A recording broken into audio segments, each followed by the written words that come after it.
Welcome back to the show. Welcome back to the show.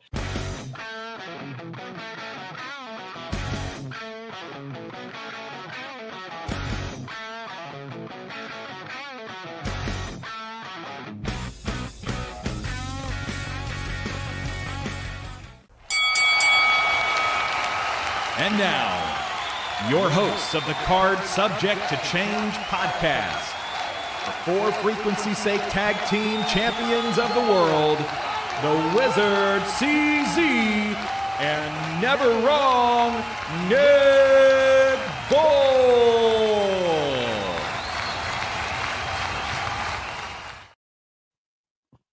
Hello, everyone, and welcome to a very special live and late edition of the Card Subject to Change podcast, the podcast by the fan for the fan. Of course, we are powered by Lopez Pizza, built by Durham Remodeling, colored by Ryan and Allison Tattoo, and protected by Jared Duke Country Financial. Thank you so much for joining us. Of course, we're going to talk about WrestleMania Night 1 and Stand and Deliver here in a few moments. Just want to welcome everybody aboard. Hello, I'm Never Wrong Nick Bull. We're live from the Highview Lounge and Studios in beautiful Illinois, not too far from the Quad Cities. I'd be remiss if I did not mention my tag team partner. 2 places over from me. He is the co-champ of the For Frequency Sake Tag Team Championship Network. He is the one. He is the only. He is the Wizard,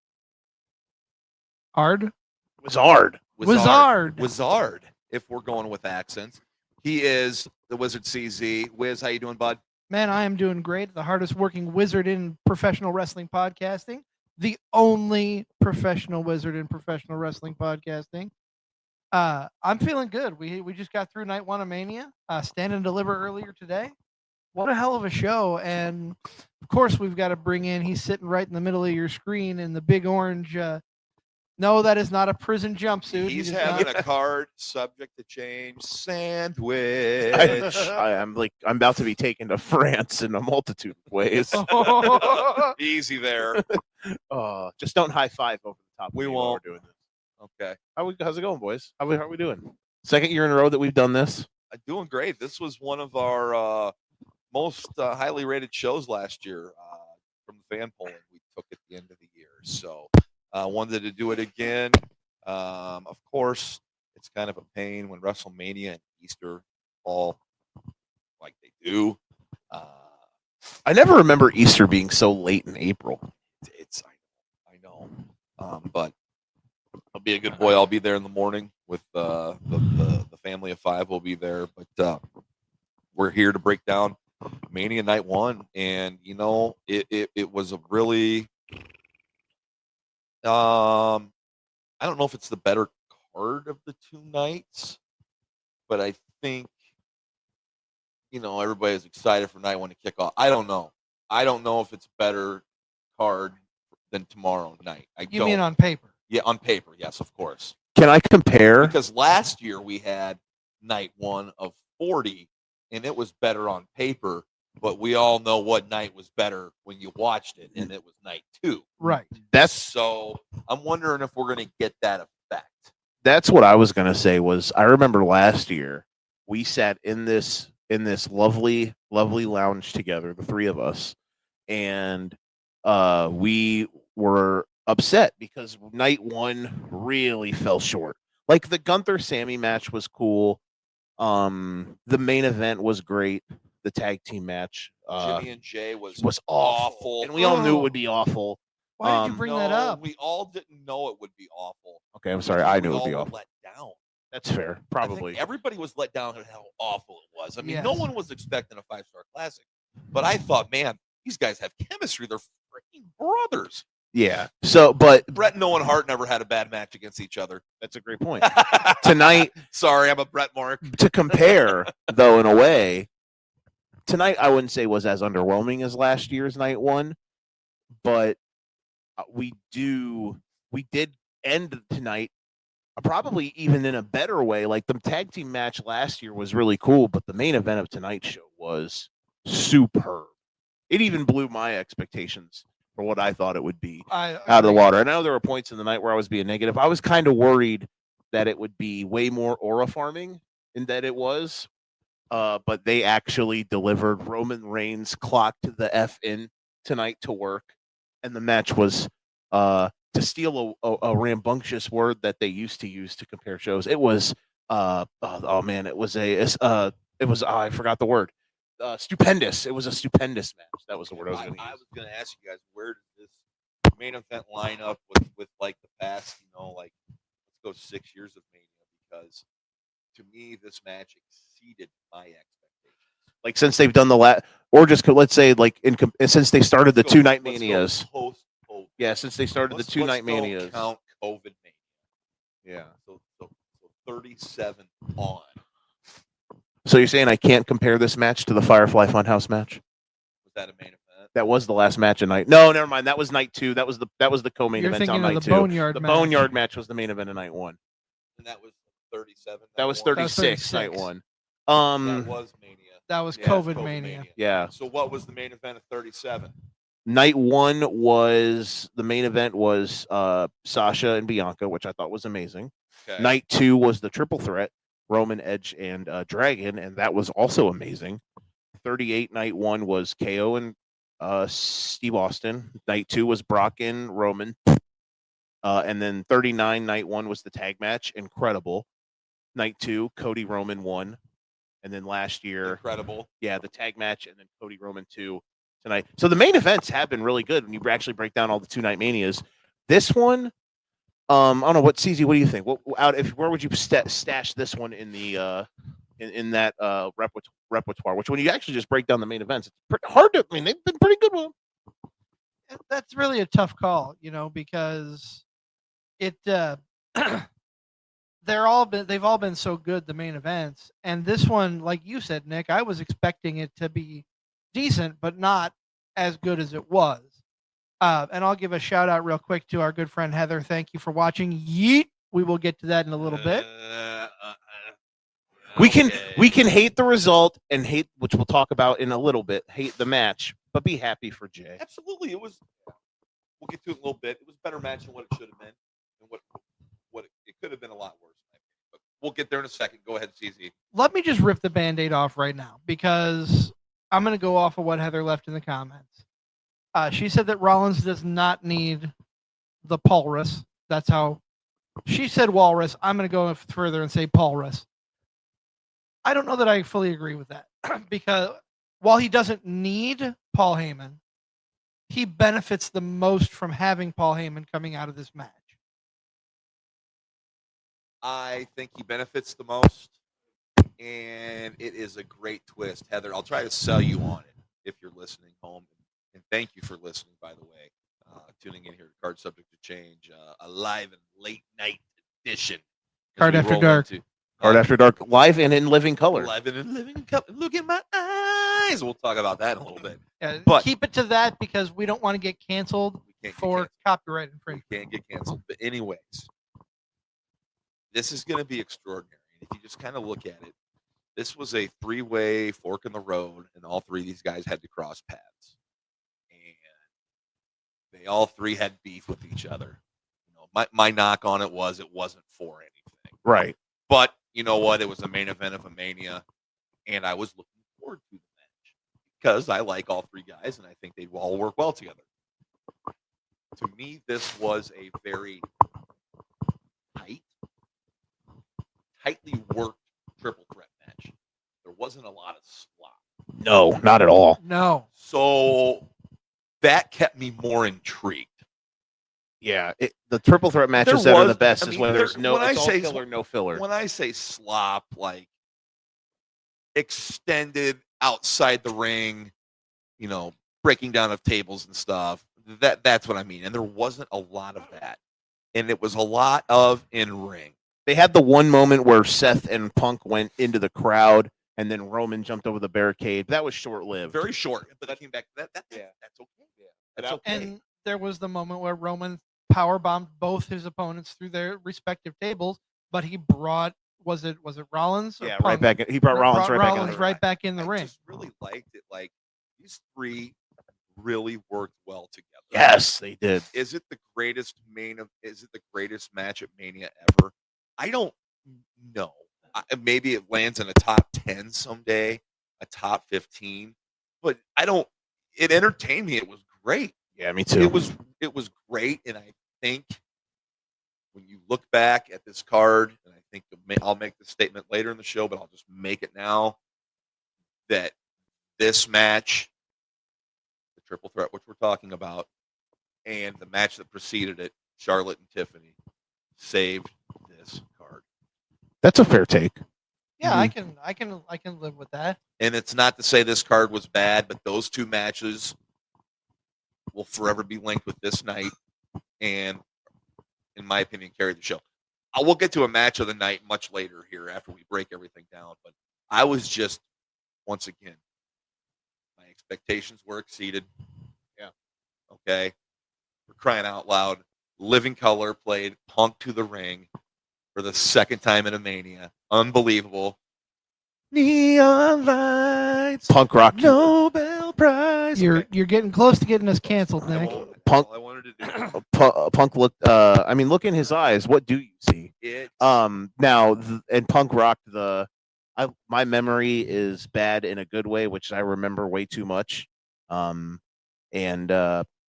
It's bad sometimes because I feel bad from knowing so much. It's my brain. It's the bald spot is from my brain deteriorating my hair. Punk rocked not the same gray sweatshirt. He wore a Gracie Jiu-Jitsu hoodie at WrestleMania 29 when he was played out by Living Color, but he was rocking a gray hoodie. I was trying to find out what the callback to the. I don't know if he was trying to do a callback with the all yellow gear, but I was trying to remember if there was a big. Remember his all yellow gear. I saw someone say on Twitter, the Bird X, the Box, whatever you want to call it these days. They said he was wearing the yellow gear when he cut the pipe bomb. And I was like, oh, okay. So maybe he wasn't trying to do. I don't know if he was trying. I mean, it looked really cool. But yeah, the CM Punk entrance. They were playing this Fire Burns, which was his first theme in WWE. He was mimicking his first promo on WWE television, which he was doing it was side by side with his first promo backstage when he was in ECW, which was really cool. All of those things was really awesome. And then the match, as we stated, was amazing. At WrestleMania, top guys wear white. Seth was in all white. Roman had the white aesthetics with the wrist, the thing on his arm, and the white boots. It was fantastic. I loved it. That was when you just compare it to the most recent WrestleMania main events. It was better. It could have been better, but it could have been a lot worse. I was worried. The only thing that I was worried about was there would be too much of the, how most Roman matches lately, or especially during the pandemic, and sometimes they'll have way too many tropes where they're trying to tell the story a little too much in the ring, where they're cutting promos on each other. It almost seems like there was only one moment in this match when it happened, and it was when Seth was yelling at Roman in the ring. He even brought up Moxley, you lose all of these people, then you lose Paul Heyman, and then they went out.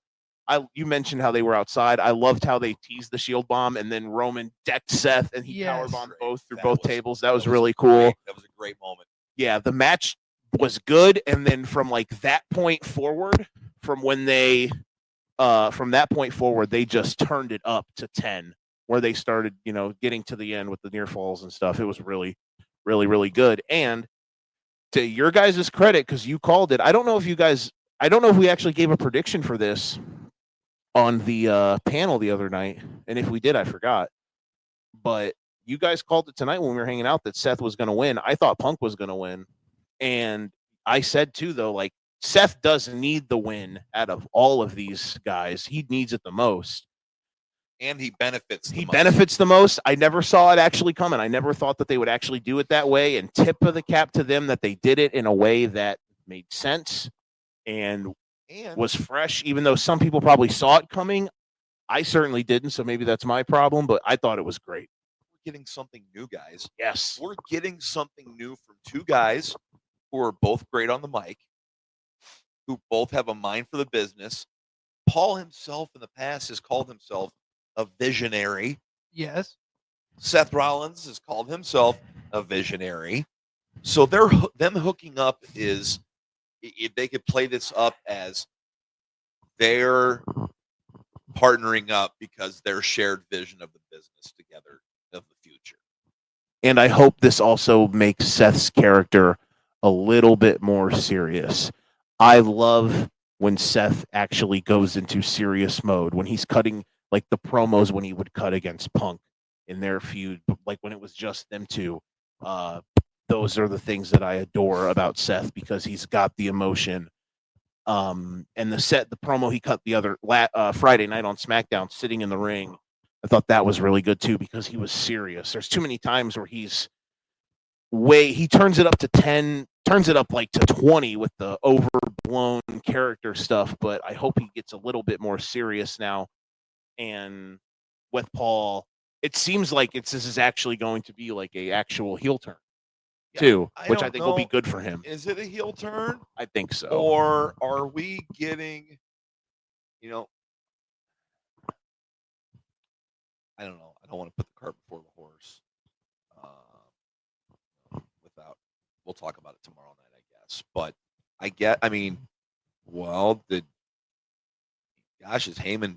did Heyman turn on Roman by coming out with Punk, or was that or did he not turn on Roman until tonight in the match? It was all a ruse. I mean, this seems to me like I don't count him, Punk cashing in his favor as Heyman turning on Roman. Neither did I, but he turned on Roman tonight when he kicked him right in the balls. He turned on him in the ring. And he twisted that thing in there. Did he ever? If I can spin this a little bit, I think based on Rollins' promos over the last few weeks that this was a well-calculated move between Seth and Paul. It's fresh. And again, that's on me. And Raw has been a much better program than SmackDown has been, especially since the Netflix turn. And with what they've done the last couple of Raws with Seth almost stomping him and then saying, "Now you owe me the favor." It was right there in front of us. You guys picked up on it way more than I. I was just thinking, like, there's no way they're going to do this. Seth is there to eat the pin, even though I think he deserved to be in the match. I said it initially from the Royal Rumble, which I knew you hated it initially because your whole thing was like it has to be for something instead of just a match. I wish they would have built it a little bit better of them, and they showed how they all hated each other, but they didn't completely hit it home in the build of just like three guys who absolutely despise one another. Like I think that would have sold it. They didn't do that great in the build to it, but the way that the match ended, the little hints of how Seth and Paul interacted, as you said on the last couple shows, it was right there. That is, and Heather just said it too, like Paul owed Seth a favor. That's what Seth told him right after he didn't stomp him. It was right there, and I just didn't see it, and I can't believe that's where they went with it. And tip of the cap to them for, like you said, Nick, trying something fresh. I'm excited for it. I'm excited to see where they go with it. I am too. Leave your thoughts of the main event in the comments. Shout out to Ricky Lee. Thank you for watching. Thank you for staying up late with us. Ricky, we're looking forward to seeing you in less than 2 weeks. Yes. Hope in the comments saying it could have been better. I'm wondering if they're talking about the main event match itself. I'm interested. Or night one. Or just night one in general, yeah. Because I really thought the main event was really good. I thought so too. They didn't tacky it up. They didn't garbage it up. It was really well done. I had a friend text me right after the show and just simply said cinema. Yeah. Those last few minutes. And it was like the crowd was hanging on that. I love little things that are done in a match to make it feel like it's a TV show, like big angle. And when Paul hoofed Roman in the lower parts, and Seth's just looking up at the stage, like and then Seth with his back turned just holds his hand out for Paul to put the chair in his hand. Yeah. Oh, I love that stuff so much. No eye contact at all. None at all. None at all. Can I pitch a comment in here? Absolutely. To the folks? So Freddie here said joining Rock soon anyway, and I had a hot take. I didn't get it off on the panel show, and I was going to ask you guys about it. We kind of talked about it a little tonight while we were all hanging out. I think there's a world where Seth screws Cody tomorrow night and joins the little triage of. And you think Heyman's a part of that? I would, yeah. I I would hope now with Rollins hooking up with Heyman that they're strong enough to stand on their own. That's a fair take. I think I'm going to agree with Nick on this one. I While have a can see where theory. you're coming from. I don't think they need to be in the Rock's. That's fair because honestly, that's a great point because now that I think about it, Cena cheating to beat Cody tomorrow night, which is what I think is going to happen, will have enough gravitas on it to where then Cena has to live with the fact that the only way that he could break the record was he had to cheat to beat Cody. I mean, Cena getting 17 is enough gravitas. Right. Have it But just be tying that- it in to with have his it new be that character. way. Oh my What goodness. if someone else who came away with a big win tonight joins The Rock and turns heel tomorrow? You want me to give you a hint? A big. Oh yeah, you guys were. You're Yeah, gonna get us kicked out of here, man. that would be bold. That would be bold. Really bold. I I would honestly stand up and cheer them if they had the balls to do that. mean, just imagine. I'm trying to foreshadow here, but Jey Uso, John Cena, and The Rock. The Rock has complete control. It'd be something. Literally and figuratively of TKO, WWE, etc., etc. That'd be something. LLC. Evan in the comments says he hopes that Stone Cold comes out and gives Cena a stunner. You know what? I hope we see Stone Cold tomorrow. But like, if Stone Cold shows up and his appearance is for naught, is it looked at differently from him showing up? Like he shows up to help Cody, And then Cody still loses. and Cody still loses. Does his appearance Yeah, I don't know. matter, or is it just like awesome just to see Austin anyways at a Mania? That's a fair point. I don't know because A little bit of column B. He was initially supposed to be at 40 last year, but was recovering from like a knee surgery. that's why the Undertaker was in it. Wasn't instead of- 100%. That's why Mean Mark showed up Yeah, and was slightly drunk. slightly drunk and did his thing, and it was epic, So regardless, I think possibly we see that tomorrow. But we're talking about this. Do we see The Rock tomorrow night? I hope so. I think we have to. He's man. got to be there. Gosh, with him being the catalyst that kicked this thing off for Cena to turn heel, Mhm. kind of like gave the signal for it.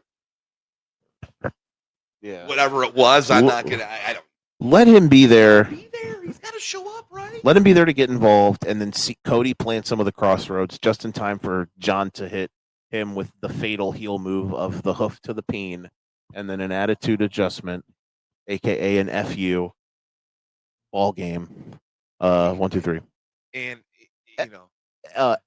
Evan said here that he said this card was not as good as Philly Night 1. I think I agree.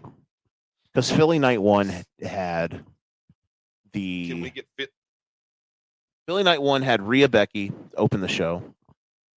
It had the Sammy the Sammy Gunther match had the tag match main event. What else was on that? Was the Logan Orton KO match on night 1? Or was that night 2? I think that was night 2.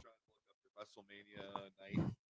Night- WrestleMania 40. Yeah, WrestleMania 40 card. Real quick, while you're looking that up, Heather Wood here says, "I'm reading it's my show now, guys. This is educated, subject to change, educated, subject to ignorance, and you guys are my guests." Heather says, Did you guys notice that Lex Luger was not out with the rest of the Hall of Fame? I did notice that. None of us brought that up, but I noticed that Lex wasn't on stage. I wonder though if that has something to do with how his health is. That's fair. How did he look last night, by the way, when they did the? He had talked about. I saw a little bit of a clip. He had talked about wanting to do a longer walk to the podium, but he did get up and walked a few great. steps to the podium. That's cool. And he stood for his speech. That's awesome. I thought he looked really good. And DDP inducted him, right? Yes. Should have been Sting. I saw the video. I remember seeing the video of Cody going to tell him that he was being inducted. I thought that was really cool. That was really cool. I Yeah. thought that was really cool. Yeah, it's good that they did this while Lex is still with us, because Lex has had some battles, and it's good that Lex is overcoming those battles. I'm glad to see that he's like EVP's quote unquote next project, and turning these wrestlers around, getting them to a healthier individual. So I'm glad Lex was able to get in. I'm still pissed off about SummerSlam '94, but that's neither here nor there. It's before I was born, I'm Bucko. happy for him. Yeah, you're right. I didn't see him tonight either. But Did Diamond Dallas Page get a big pop last night when he? I didn't see that part.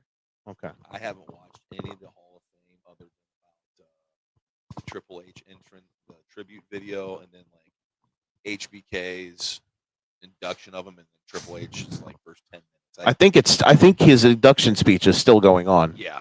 Peek behind the smokes. curtain. Yeah. Peek behind the curtain for you, Joe, and for everybody watching. We were paying attention to Joey Janela's spring break while SmackDown and then the start of the Hall of Fame was going on. Bro, I saw clips. I told y'all about. I saw clips on Twitter of the Janela Sabu match. Oh man. Yeah. Psychotic, brother. Good for Sabu, I guess. My heaven. Let me ask you guys as we look at the rest of this card. Let me ask you. So we've Nick, you said off air you went 6 for 7. Yep. Was this card tonight too predictable?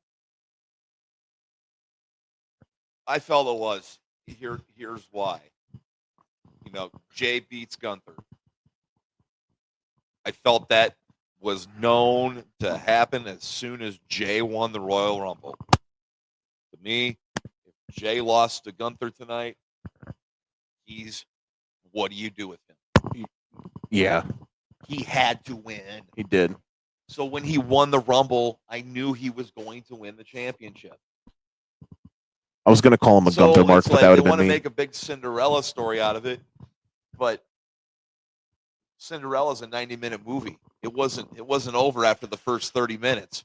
Like when he won the Rumble, I freaking knew that he was going to win at WrestleMania. I knew it. And I think initially they wanted him to main event one of those nights. Probably But have the show end with him yeeting all over our faces. night one, I think ideally that's how they wanted night one to end. I think they made the right call starting it that way. The only problem that I have with the way the night started, and it's not a problem. I don't have an issue. I love Triple H. I'm glad he came out and started the show.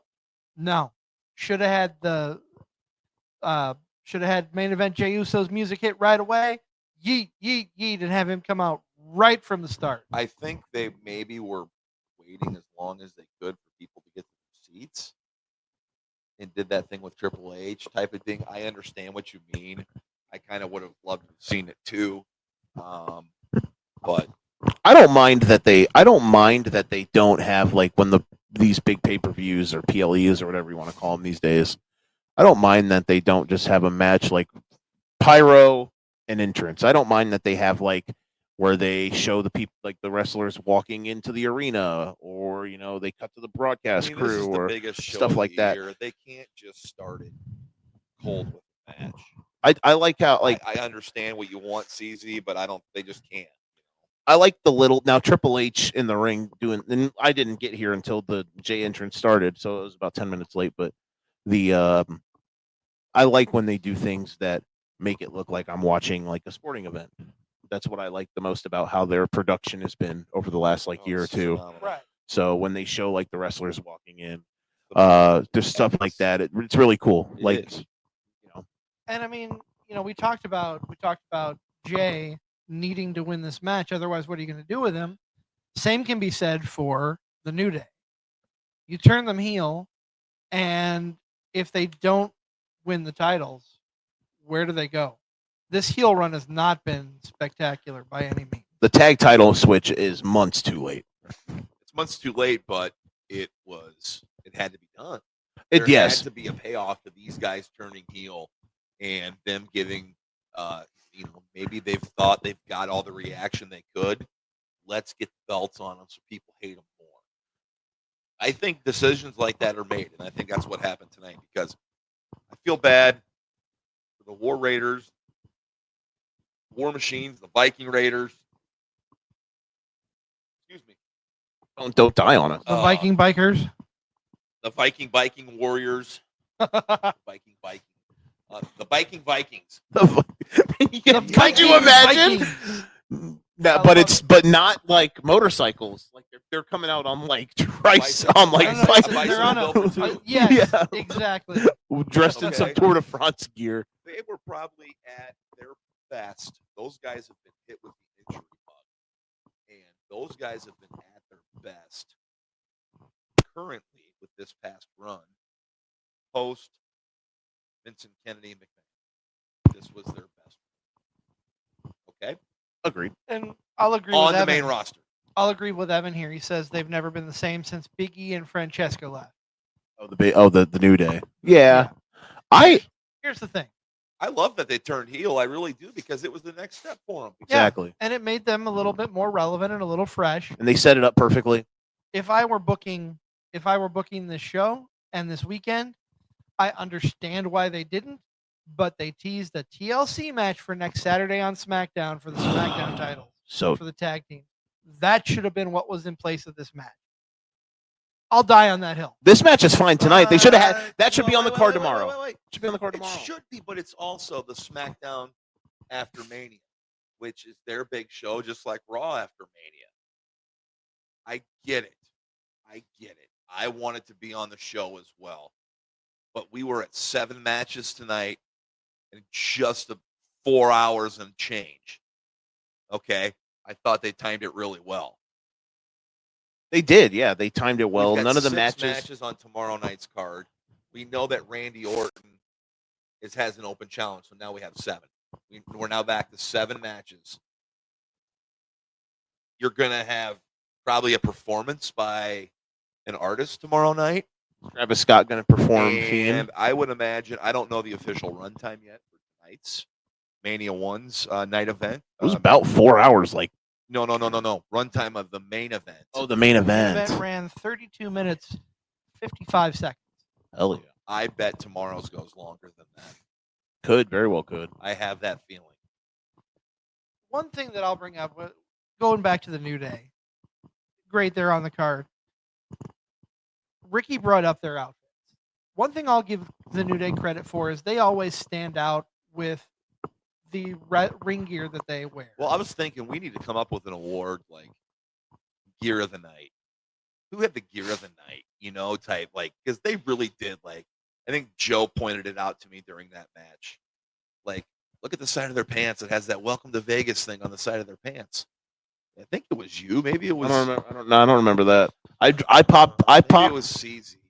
I popped for the white gear, the white boots for Roman, because I think when top guys in big matches wear white gear, it pops. So like Seth wearing white and Roman wearing like the white boots to match his aesthetic. I thought that was cool. I don't know. I That's- don't have a way to justify or to back this up, but Ricky says their gear was Clash of Clans, And which is a mobile game. and Heather said couldn't figure out why the unicorns, which you brought up. You kept Oh. That was CZ the kept first thing I CZ noticed, kept the looking at me. damn He was like, unicorns. "Why do they have damn unicorns on their back, Joe?" I'm like, I don't know, CZ. I'm not the Booker man.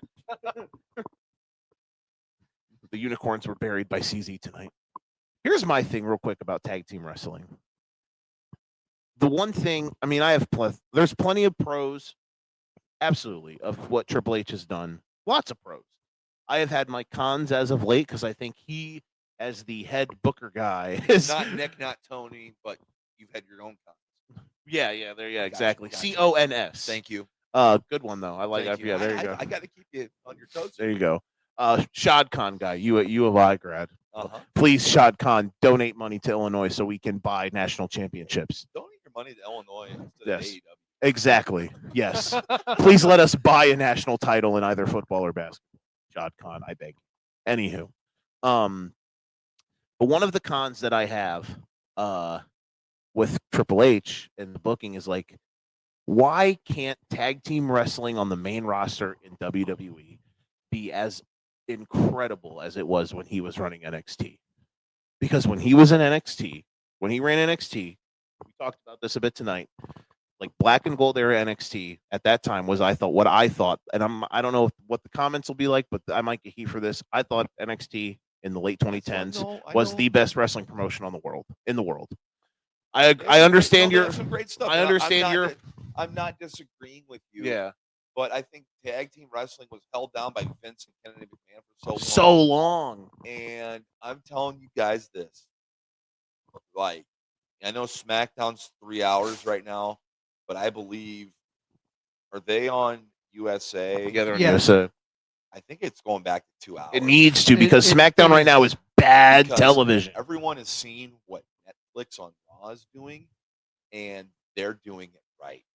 They're going about 2.5, 2:20, 2.5, and it's done. Yeah, it's beautiful. Now, unfortunately, because when you're on actual TV, you can't just do like a 2.5 hour show. So they have more freedom with the Netflix stuff, but 3 hours for SmackDown, especially when it's been as badly, like I 3 remember, hours it's for been terrible. wrestling television is too much. Like I remember It's watching, too much. like I remember when The Rock did the "I Want Your Soul" promo with Cody right before Elimination Chamber, and I sat through watching that SmackDown because I knew it would be at the end, but I was like, screw it.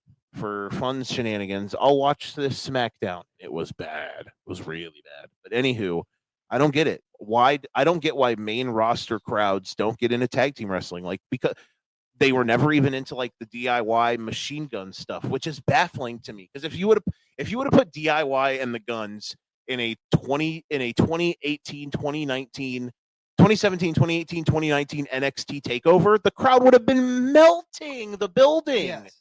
Like, I don't get why that's never been over on like People's faces would have melted off. and main And you event would think with main roster WWE is like the only place where like AW tag wrestling is great. NXT tag wrestling is still good. You know, like in America, I just don't understand why the WWE main roster tag team division just has no emotion or heat to it. It's baffling to me because they still have a lot of good teams, and like the New Day stuff could be good.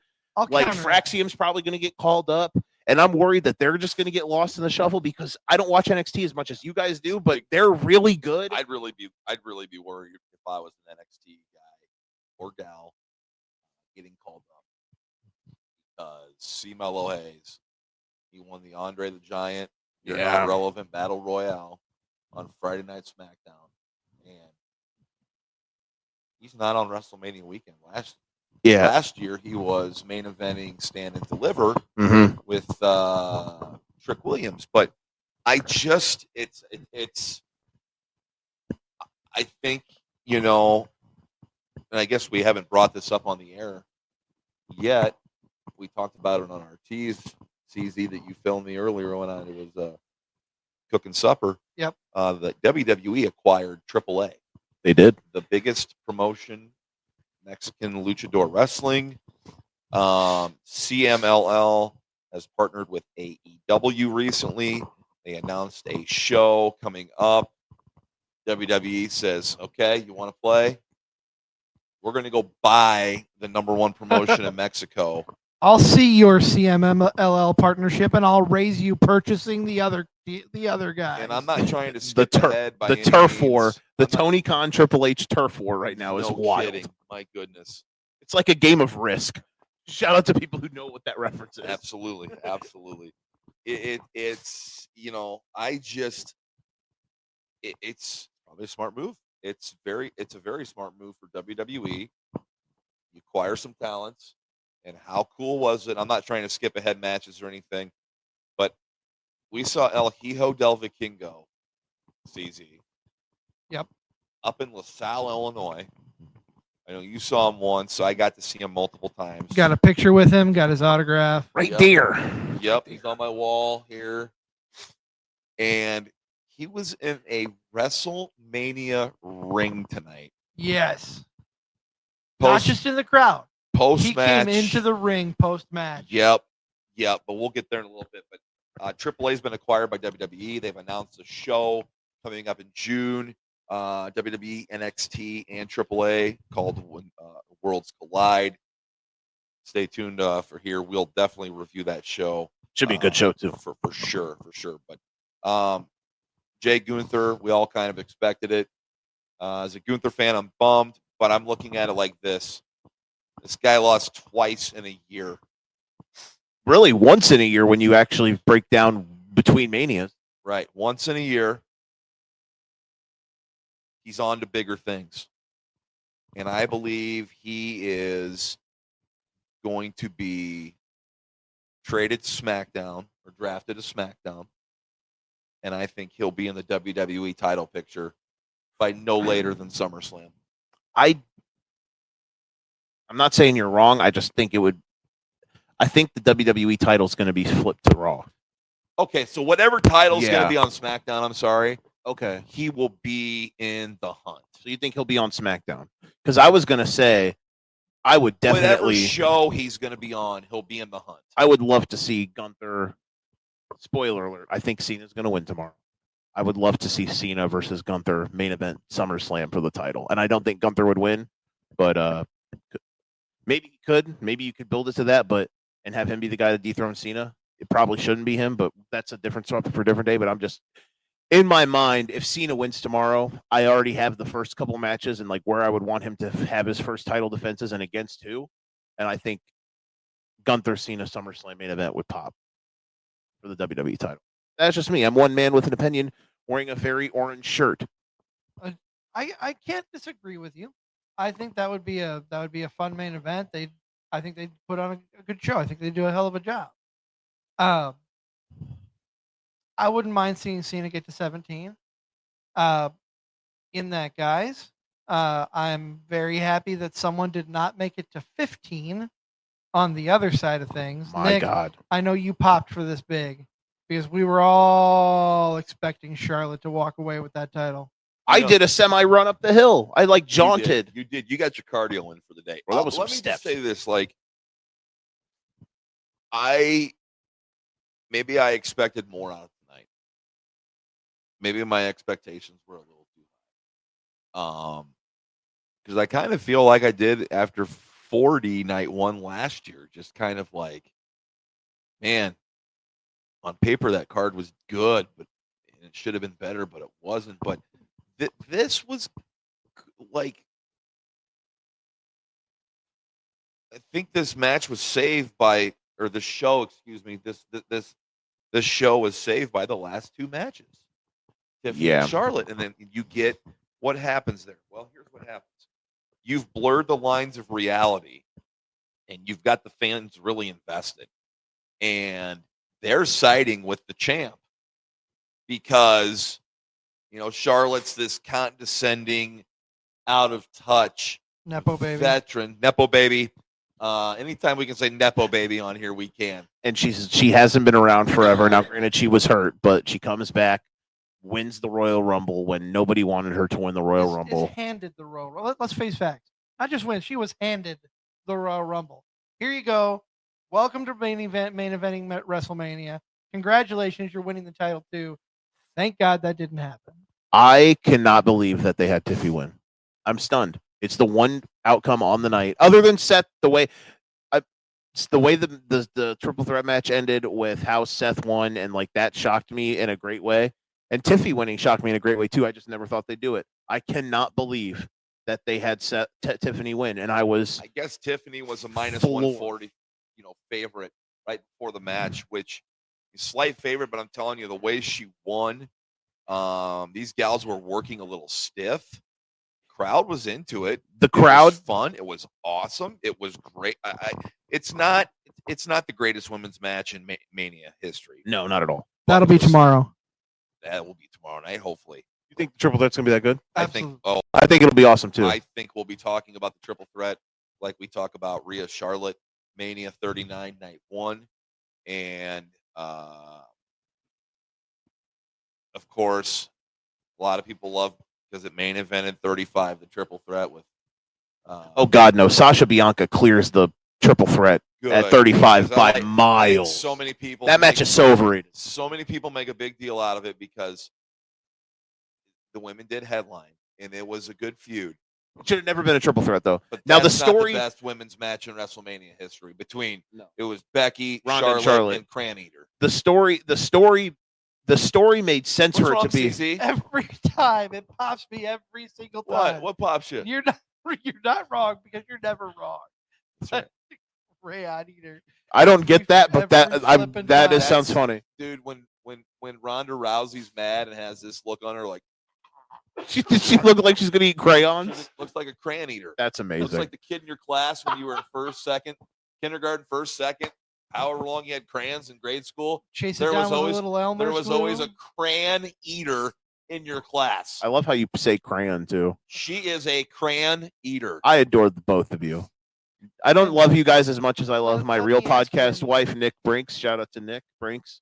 In Holding this, it down. in this world of her eating crayons, does she chase it down with a little Elmer's glue? I would hope. Does she? Nah, she's. No, That's too much pork, bro. no, She eats the glue no. sticks. Snot and boogers. She eats the glue stick. Snot and boogers. But no, so that match, the triple threat match at 35, was the story made the way they built the story for it was for the triple threat match to happen. Like it was built that way for months. It just the way they did it, how it felt like they just shoehorned Charlotte in to give her a title reign, then to make it for both titles was very stupid. It should have just been Becky and Ronda, though I don't hate that it was a triple threat, but the match also was very, very not good. But I'm glad it should have been the main event. It was awesome. But the match sucked. This match to me was refreshing because it was physical. So here's what I was going to bring up. I thought the match was very sloppy, and it wasn't. It was good it was good, but the sloppiness did match the fact of like how they actually hate each other, and it made it feel like, well, yeah, they hate each other. It's not going to feel like they're choreographing spots. It's going to be stiff Have you ever because seen a bar fight or a fight in public? what it's like. It's kind of like what it was. It's kind of like what it was. And like, then Tiffy wins, and she's got a mark on her head, and she clearly like screwed her Dude, teeth up. has anybody seen anything on social media I haven't been on social about to see- Tiffany? She- Is she coming on here? She was already on there, and you couldn't tell that her tooth was screwed up. But when after the match, it looked like she Dude, it had a looked like tooth she broken. chipped a tooth. It Yeah. looked like she was bleeding from the mouth, so they must have fixed her up. And or she something. had like a nasty bump on her forehead. But that's what fights look like. They're sloppy. Yeah. Yes. And this wasn't sloppy due to bad workmanship in the ring. This was sloppy because it was physical and a little bit real. And that's the story they were portraying. And I thought they did a really excellent job. This match and Tiffy winning is like when you think back in your mind, in your library, 41 night one. This is going to be one of the two memories that pops up. One of the Absolutely. first two memories that pops up is Tiffany hitting the world's prettiest moonsault or whatever she calls it. And it should be the world's tiffiest moonsault. She calls it the PME, the prettiest moonsault ever. It shows that It is pretty. It shows that she was a TNA fan in 2006. Like I was. It should be the I pop you with the Tiffanyest moonsault ever. that. There we go. We were talking You about all right over there, CZ? I'm doing great. Gran I'm doing eater? great. Gran Eater. Gran eater? Heather asked a question, and it's going to tie into something we were just talking about. Again, I'm reading your welcome to educated subject Well, to you're the one ignorance. closest to the. Nope, it's my show, Nick. Welcome to my show now. I wore orange. I wore. So am I like the old am I like the Ron or no? He was a GM. Ron Adamley. Was that his name? Mike Adams. Mike Adamley. So am I like the Bob Barker guest host, like from Raw, like the guest host from Raw, or am I closer to like Steve-O? You're more like the Muppets when they guest hosted. How dare you? How dare you? Oh, dude, remember how bad Raw was when they had guest hosts? Oh, I We am now. made it through those days, Hey. fellas. hey, I am now doing this show in protest. were the guest hosts better or worse than the anonymous general manager? Great question. That's a good show idea. File that one away there, Mr. Booker Man. The kickout returns in 2 weeks, or File in a week and a half. that one away, Mr. Booker Man. It's recorded, so go back and listen to it in case we forget it. That's a great idea. That's beyond comprehension here tonight. So I can't discuss that here tonight. So Heather asked, not to get off topic, but because we're doing a bang up job of being on topic. Who do you see Lyra getting to replace Bailey for tomorrow night? It's Lyra. I feel bad for Bailey, by the way. It's Lyra. Lyra, sorry. They should have never. If they so were what going to do happened- this, what happened with Bailey? She got jumped backstage, I know, but what is really going on? I don't know. They apparently, from what I saw, is this from WWE knowing that she's not going to resign, so they're like, could be. I don't okay, know about we're gonna that, Take you off the show. but I saw people on When's her Twitter. contract up? That I don't know. I saw people on Twitter saying that she knew that they knew this was happening for weeks, that she was going to be replaced. That I know I talk about like Twitter a lot and how people are talking about things, but there's certain people when I say stuff, it's because it's from people that have like connections, like your Sean Ross Sapps or your certain people with that have shows that that'll No, they're I in with understand. stuff. I So understand. a guy that I trust said this, and Joe said it here. Joe Monroe said it's Becky, and that's why I was going to bring it up. I guess people are really sold that it's going to be Becky. She is in Vegas. You saw her at the Hall of Fame ceremony next to her husband, Seth Rollins. There's a lovely video of on her Twitter of her just being. She's got the giggle shits when Seth wins, and I'm happy for her. Yeah, she's in gorilla position. Just kicking her, stamping her feet. She's so happy for her husband. And Joe, I'm just going to shout out to you real quick here. Those titles are staying with us, baby. He said they're coming. He said he's coming for the titles. I'm assuming he means Rob. He means himself and Rob, the gimmick infringing wizard that filled in for me on the No Cell Roundtable this week. I'm coming for you, Rob. We'll talk about that another time. Was that your Booker T? Hulk Hogan, I'm coming for you. Never mind. Easy. Ooh. I want to stick with the women though, since we're talking about the women. Did Jade Cargill have to win this match, or was this a? No. Let me rephrase. This was a make or break. This was a sink or swim for Jade Cargill, in my opinion. This was throw her into the deep end and see if she can swim. Did she? I thought she did well. I thought she did exceptionally well. Presentation-wise, she's amazing. She's easy on the eyes. She's amazing to look at. She's ripped. She's getting better in the ring. WWE had to do something. This is the only match I missed on the night. I thought Naomi would sneak one out or something. Did she have to win? Yeah, the win saves her. I don't think she had to where like she'd be Jey Uso territory and like, what do you do now? Like, but I'm glad she won. I hope she continues to take the strides and meet the expectations that WWE has set. And she had a couple really powerful moves, like the electric chair power bomb thing was really cool. That was awesome. She looked excellent. She had some showcase brick shithouse moments that were good, which she needed. Because she is a specimen that makes you go, whoa, okay. I mean, she's at, if you're, to me, when you're looking at the women's roster, Rhea Ripley an attraction. Yes. Tonight, I think we saw another attraction. I agree. And I definitely think that we are hopefully leading to, now I don't know, people are everywhere on who's going to win the triple threat match tomorrow. I think Bianca's going to. And if that is the case, I hope we eventually get to Bianca doing some sort of heel turn and we get Bianca and Jade. I think that would be pretty neat. I think it would be too. I've wanted that match since Jade signed. But also, if EO wins tomorrow, I will rip my shirt off in happiness. I'll bring a second shirt just in case. I mean, I think or just not have a shirt on the rest of the night, if that's Bianca okay. To win, but if I really had like bet a lot of money, I'd probably take EO. Rhea doesn't need it. Rhea's definitely not winning tomorrow. She doesn't need it. No. Correct.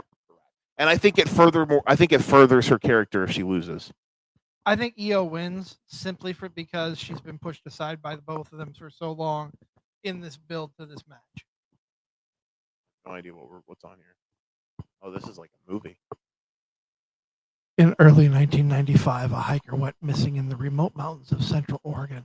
I would listen to your white noise just narrating things to go to bed. Where are we at now? We've got two matches that we haven't talked about on WrestleMania Night 1. Which ones are they? We've got El Grande Americano. We've only touched on that one. Yep. Entrance of the night. And well, yes, tied for entrance of the night. Living Color, obviously. Oh my god. I'd give it a three-way tie. I'd put Roman's entrance up there too. Really? Oh, with his showing his family and relatives, with stuff. his that was family. really cool. Yeah. But that was cool. Heather says EO all the way. Shout out to Heather. You're a real one. EO's goated. The other match, of course, would be the U.S. title match. Jacob Fatu and L.A. Let's talk about that one first. Let's talk Yeah. about that one first. CZ, That was a really good match. CZ, you're an LA Knight guy. What is it? Dude, he was hotter than anything. Was it? Okay, he had that awful match with the late Bray Wyatt. the Mountain Dew blackout Ugh. match, okay? And then after that, he had like a really organic rise and run over on SmackDown where the crowd was really eating him up and he was getting over. So he was so over that the 1 year at SummerSlam, they gave him a win in a made-up battle royal just to get him on the card. Correct. I remember that. Correct. Part of it, I think, has to do with what gets anybody over nowadays: audience participation. Correct. But he's always had it. But like, I don't ever see him competing for one of the main titles. I don't ever see him getting out of this category. And that's not a bad thing. I'm not knocking him. But for a guy that was so hot, so over, is still over, like, I don't know. I'd love for him to be What drafted. is it? What is it? Because the rise, the run he was on, he should have. How many title shots did he get in that time? Like world title shots? Yeah, He had the one match with Roman at Saudi. bingo. Just the one.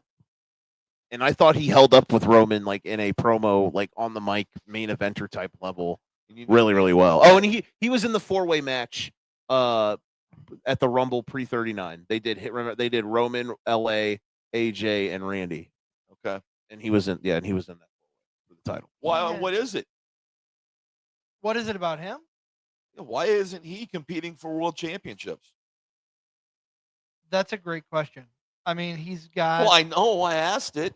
He did got the look. must mean it was a good question Look, because Nick he's asked He's it. got the in-ring skills.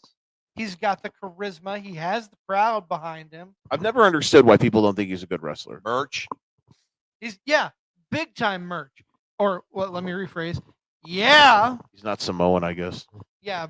If he was Samoan, he would have won the world title tonight instead of But Jay. no, I mean he's got everything he needs to be in that top tier. I just don't think he has the confidence of the bookers. I don't know that he has the confidence that Triple H has in other people. Which is wild because like the biggest shows over the last years, like Or maybe let me spin it a different way. Maybe he does have their confidence in the role that he's in.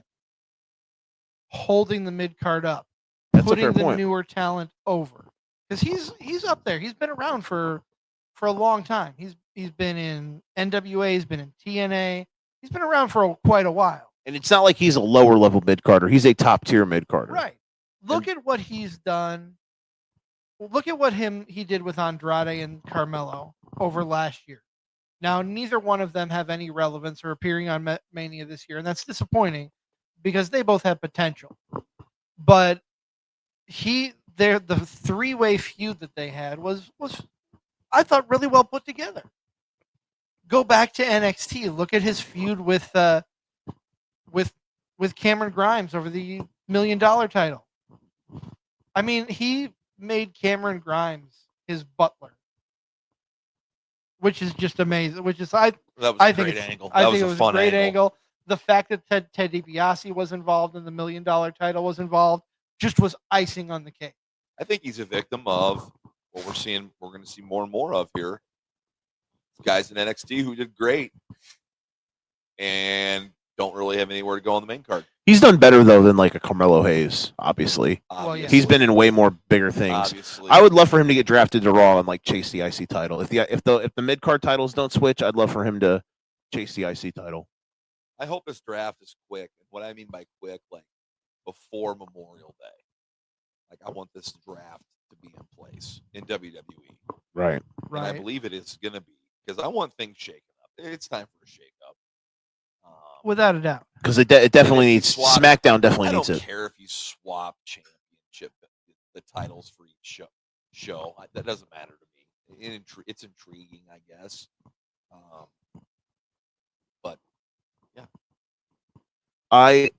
LA Knight, the match was the LA Knight Fatu match was the first match of the night for me that felt like, oh, this is a WrestleMania match. It felt like it was worthy of being on WrestleMania, match quality wise. was this the fourth match of the night? I think it was. Yeah, I would agree. Yes. That was the first time during the show where I was like, Jay this Gunther- match is Jay worthy of being on Gunther WrestleMania. Wasn't awful. I think it's going to be known as Jay's one of Jay's better matches. Gunther was fine. I don't know. I will. I'm gonna disagree with that. You don't think it was one of Jay's better matches? No, I don't think it was that good. It had a little bit of a moment at the beginning, but then like it got to the midway point, and then Yeah, they I'm just started saying finisher it spamming. Was, Second match was New Day. Yeah, that match wasn't great. It was what it was. It was a main roster tag championship match. It was what it was. I just had that feeling it was just too predictable. It didn't matter. Third match was Naomi Jade. I missed that one. It had some cool moments. Had some cool moments, but you're right. Mania felt like it turned into a Mania. Maybe it was with LA Knight, his entrance, getting driven up there, and that. Oh, and was it a Maserati? I think it was a Maserati. And the Jacob Fatu. We talked this whole time about him. Or we talked this whole time about LA Knight. We talked about Jacob Fatu. I want to talk about making WrestleMania members. He was awesome. I was really cool that Solo Sikoa got to come out and it was cool that they had for him, by the way, for not being on the show. It was cool that he came out and was like hyping Jacob up, and instead of just being stone brick faced Solo, like he was hyping up his cousin or whatever the relationship is, like happy for him. That was cool. And then I'm glad that was it, because that means there wasn't any. They just had a regular match with no shenanigans. No shenanigans in this. The match was beautiful. It wasn't like a 5-star banger, but it was really good. Dude, how about that moment? The moonsault counter into the BFT. Jesus Louises. Yep. My God. God. Talk about WrestleMania moments. That was sick. Fatu's a freak, bro. Like what the hell? Special. He's so good. Special. So is he gonna turn face here soon? He's gonna be face here soon, right? Be I would hope megastar so. on a show like. So just have him be like this, just badass face who just breaks people in half. Solo turns on him. Yeah, the Samoan Braun Breaker. Ooh, because Braun Breaker is basically a face now. So right, pretty much. They wanted to make him face. Yes. And they didn't have a moment where he turned face. He just kind of organically turned face because the crowd loves him. Interactive with the woof woof woof. Right. Yeah. Very interactive. And people pop for what he does. But that we'll be talking about Braun Breaker. No, he's really good. Man, he's good. I think he's the guy who beats Jey Uso. Can I put something out there to the world? Yes. 1 year for Braun Breaker to be a world champion. 2 years maximum for Jacob Fatu to be a world champion. I think that's fair. I think those are fair takes. Fair takes. Fair takes. Just the caveat with everything's injuries, right? Yeah, exactly. Caveat with everything. But just briefly here, real quick. Never wrong, Nick Bull. The Wizard CZ 2 down in our middle. He's having a CT. He's having a CSTC sandwich tonight. He's Joe the Show WInkel. We're talking about WrestleMania Night 1 here. WrestleMania 41. What else we got to talk about here before we hop the stand and deliver? Because it's getting late, which it is late, and we're live, and we're glad to be with you. We got Easter Sunday tomorrow, and I know I'm going to be. I gotta go praise the Lord tomorrow. Absolutely, amen. I gotta go cook tomorrow. Happy Easter to those who celebrate. I've got to hosting the Easter Bunny for dinner. You gotta go find Peter Cottontail. Yeah. Attaboy. Hopping down the I'll bunny. be really disappointed if it's a guy in a suit again, like it was last year. You know what I wasn't disappointed in? You're the best. Tell me. El Grande Americano and Ray Phoenix. Oh yeah. I'm really glad that Ray Phoenix got the got. I cannot believe I'm a huge Ray Phoenix mark, Lucha Bros mark here, but I'm a Ray Phoenix guy, and just seeing him on a WrestleMania match was surreal. It is kind of cool. So that was different, and he didn't need to. He was protected in the loss because Chad had to use the metal. Who? Sorry, El Grande Americano had to use his 9 head under the mask to beat him, and then. I mean, are we going to get a Grande Americano El Vikingo match? I mean, they certainly... I mean, I don't... Part of me thinks they won't. They just had that interaction to show Vikingo, who's AAA's guy, obviously. So they probably won't do a match between them. But if they did, it would be pretty cool. And here's the thing. I think they are. I think everything is done for a reason. Sure, they wanted to shed some light on AAA's star and on Ray Phoenix. But everything's done for a reason. And they had a shoving match. Those two will have a match. And it sucks for Rey Mysterio. He got hurt last night on SmackDown, like legitimately. Like Bayley Who knows why they did this? Other than probably just obviously they wanted Becky to be the. I think Becky's going to be in the tag Ray title gets match hurt. tomorrow. That's why they have. Bailey's not actually hurt. Ray got pulled because he actually got hurt last night.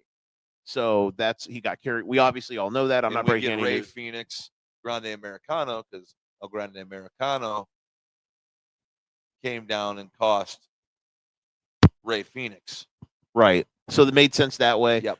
In the Honor the Giant the match was fine. Battle Royal. It would have probably been better if it was Ray and Americano because they probably would have had a little bit more. And it sucks for Mysterio because this probably was, we kind of talked about on the panel, this is probably going to be his last WrestleMania. So it sucks that he was not able to have a match. So the match tonight was fine. It was what it was. It was still cool. There were some cool moments. But yeah, and listen, obviously we all know who the guy is under the mask, Wuda Wuda, breaking kayfabe. But I said it tonight too, and I think you both agree with me. It's silly. It's weird in a sense. It's cool. It's funny, definitely. I think people who get all butthurt about certain things are just like, go touch grass, live a little.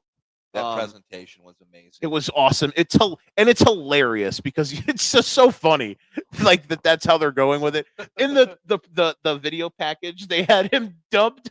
And with like that's hilarious. Like it was like one of those like didn't match what was being said. And they that was They hilarious. have knocked it out of the park with this. And listen, Real quick, my point.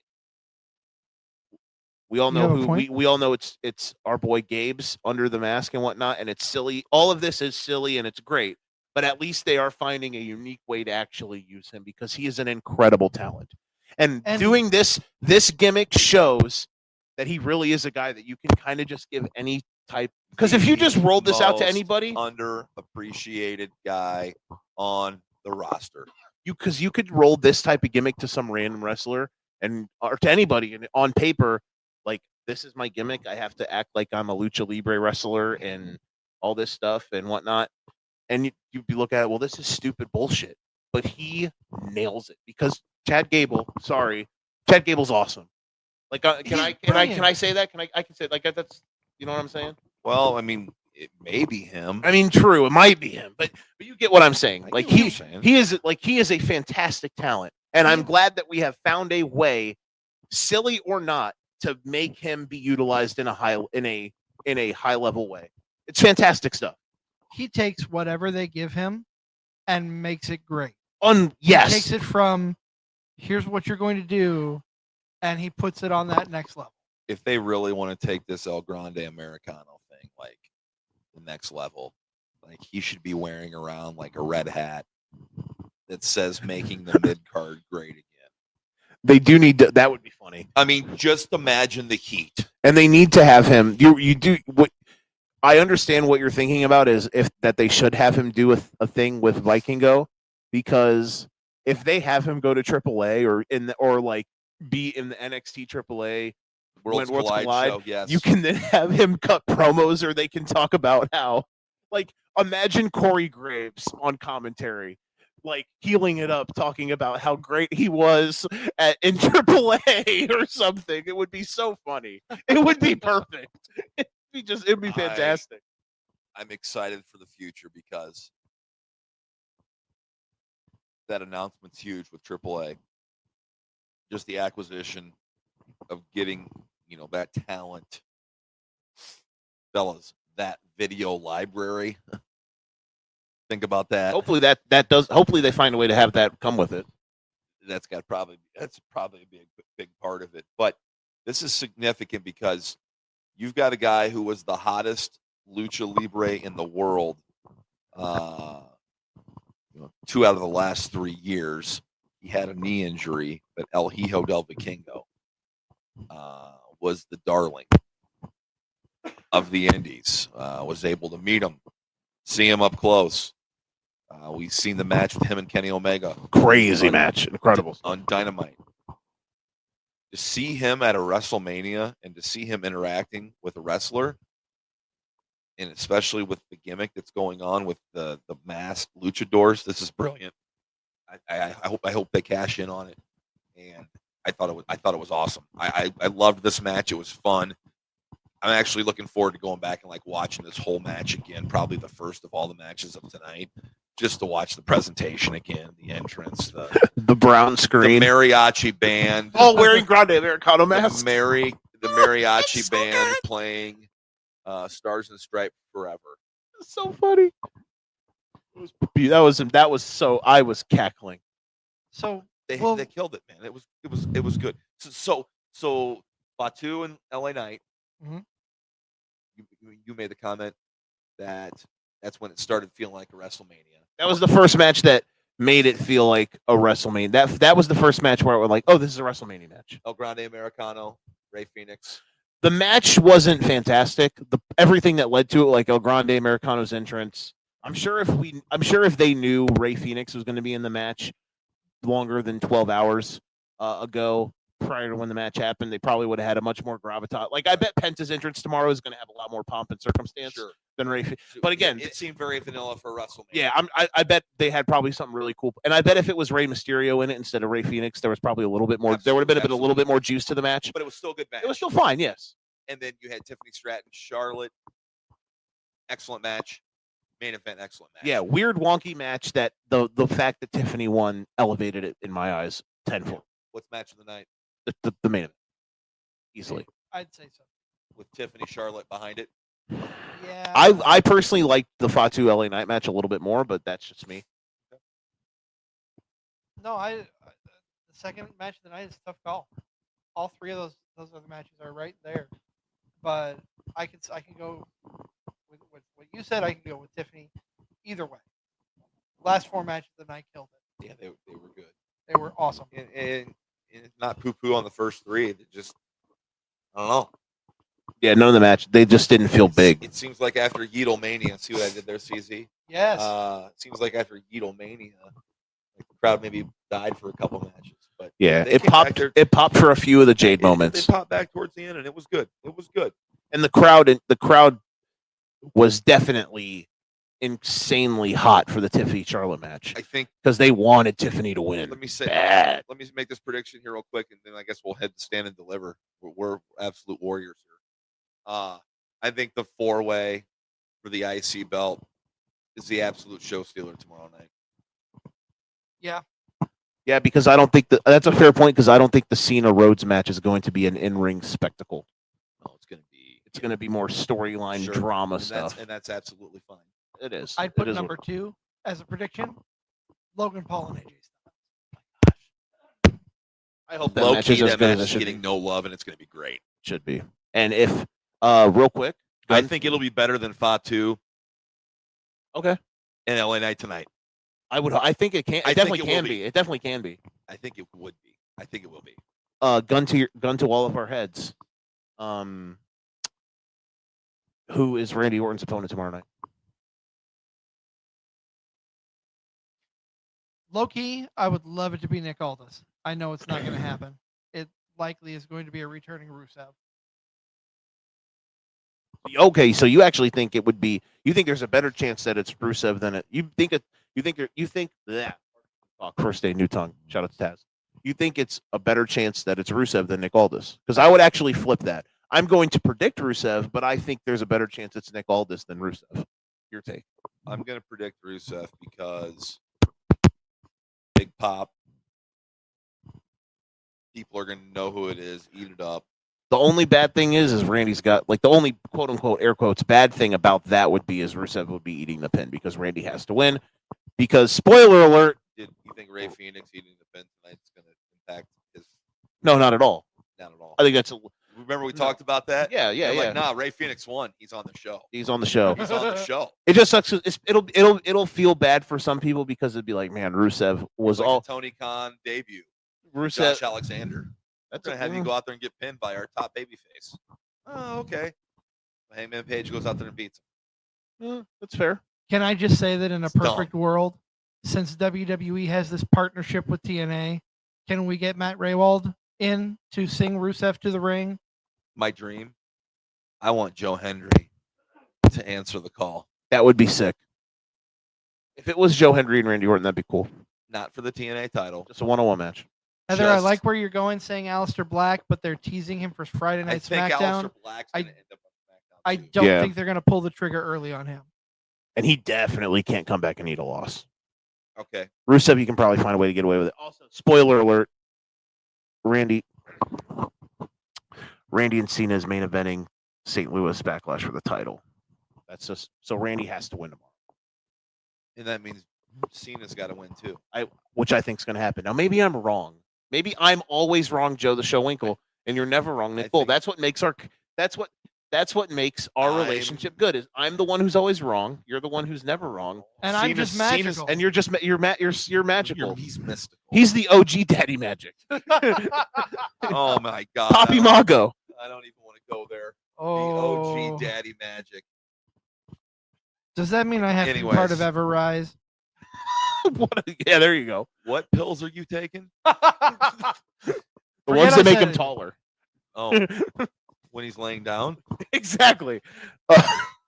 To reach for the sky, boy. That's what These faces. Welcome to Card After Dark.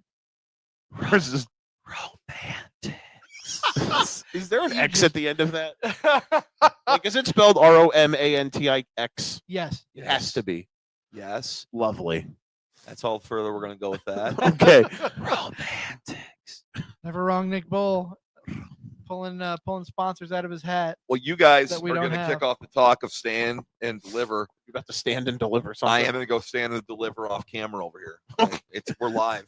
We are. Before we And in living color. Before we stand and deliver, just want to give a quick shout out to our sponsors. We are powered by Lopez Pizza, built by Durham Remodeling, colored by Rylan Allison Tattoo, and protected by Jared Zook of Country Financial. This is Card Subject to Change, the podcast by the fan for the fan. I am your host, the Wizard CZ. This is our guest co-host, Joe the Show Winkle of the Ignorant Education podcast. Ignorant Education. Yes, I like sir. that. Wait, that's good. And of course, And Burdened by the Bear. Shout out. Burdened by the Bear. new show, Burdened by the Bear. Check it We're- out we're on out the here. For Frequency Sake Podcast Network. I even mentioned the network. DJ can't fire me Exactly. He fires us all every day. every single Like day. he's got posters of us in his room, and he just goes up to it and he apprentice trumps us. Get fired. like You're fired. At least once a week, You're I'll fired. get a text message that says "card subject to cancel." There we go. Card is canceled, subject to change. Okay, Rusev tomorrow against Randy. I'll tell you what, man. I really hope that when he does come back, when Rusev's back, I hope it's more Miro gimmick style, because Miro style Rusev versus Randy Orton tomorrow could be a banger. Yeah, that could be really good. But also, I've been on this show so much in the last few months. My God. It's almost like you're trying to hone in on our territory. I mean, listen, if Nick likes me a little bit, I So mean, that that ma- makes one of us. I know. Say, what? Don't look at me like that. I'm gonna close that door. We are live. It is late. It is after midnight at this point. We're gonna get through stand and deliver, so that everybody can go to bed and then wake up and enjoy their Easter before they enjoy Wrestlemania Sunday. Let me just ask you, Joe. You're the big AEW guy, or at least were up until recently. Yeah, it's a television show, guys. That's what it is nowadays. What is He no longer takes his Chuck Taylor vitamins. Redstone vitamins. My Chuck Taylor vitamins. I'm a big Chucky T. Mark. What are your thoughts on Ricky Saints and Ethan Page coming over and being in part of NXT? I'm really happy for Ricky because he was way too good to be pined like that. Yes. I don't know what the frick happened there. I mean, here's the thing. I know guys in wrestling promotions get lost in the shuffle. The thing Nick Khan said on the Bill Simmons podcast where he talks about we don't bench people in WWE. Bullshit. That's not the truth. Well, Ricky had a world title match and then disappeared for the rest of his career. Yeah. And why? I don't know. It was dumb. He was way too good to be him being on Collision doing the stuff he did was fine, but whatever, I don't know, man. Whatever happened there at the end where they just pretty much made him When I see that, go into when I see the code- I'm really glad that he's in the E because in NXT he'll shine. He's already got the North American title. I'm really happy for him. I think he's fantastic. You guys like Cody and Punk happy that he's over. Well, in Cody, WWE. well, Cody is obviously his boy, Correct. and Punk clearly thought a lot of him Punk because loved him in AEW, because yeah. Punk had him obviously booked really well when Collision first started. Yep. Yep. So Yep. they thought something of him, and he's really good. He's amazing. I'm really glad he's over. Ethan Page, I could give or take, but he's shown way more. Now he's obviously gotten a bit more of opportunities, but I never believed him as a really top level character in AEW. Former NXT champion. But he won the NXT title. I think he's done some really good things. He's not on the level still of like I think his ceiling is like if he gets called up like second level mid Carter. He's evolving. But he is still, yeah, that is a great point. He if is the getting better. Revolution is televised, Ethan Page is still evolving. Yeah, that's a good point. Guys can get better, and he's definitely in the stage of he is all. That's true. Like he's better now than he was when he was over in AEW. That's a great shout. Thank you. Yeah, yeah. But yes, I'm happy for Ricky Saints. Who did he wrestle today? Ethan Page. Page. So it was those two, right? Yeah, they Yes. opened the show. High noon kickoff. Local time here. Local time there. It would have been 10 a.m. Yes. I really wish 10 a.m. for stand and deliver. But I'm gonna tell you what, the place was packed. it sounded from everything I saw. Because I was myself here. You guys will be breaking down the matches here, and I will just be giving my outskirts takes on the NXT product. We'll get through them pretty quick. Exactly. I was a busy boy today, watching some NBA playoffs and cleaning my house, getting ready for tomorrow, getting everything done in time so I could come hang out with you beautiful gentlemen. And so I was, living vicariously through my phone for NXT Stand and Deliver, but I could definitely tell that the crowd was bright-eyed, bushy-tailed, and ready to rock, and there were definitely some high moments on the show. Absolutely. And that opening match was one of them. Those two have good chemistry. They have good in-ring presence together. I thought that it was a great way to open the show. I wouldn't have put any other match there. After seeing everything now, I wouldn't have either. And to tell you that match was probably the lowest match on the card after seeing all the matches on the show. It's not a knock at that match. No, the other matches were really flipping It's a good. nod to this show. Yes. This show was amazing. I know I'm an NXT mark. I know I gush about them as much as I gush about Gunther on here. But it seriously is my favorite wrestling television show of the week. I love Tuesday nights on the CW. I absolutely love it. Moving it to CW is great. I love it because there's so much talent on there. They're going to be big someday, and just be able to watch them now. And then when they're mega stars, be like, okay, yeah, I remember watching all this. Like, I like that. I'm so glad. I love watching these talents develop. Yeah, I'm so glad that they are far, far removed from NXT 2.0 because Yes. that broke my heart. Because, like I've told you guys earlier, A lot of people's hearts. Thank goodness. I'm an NXT Black and Gold stan.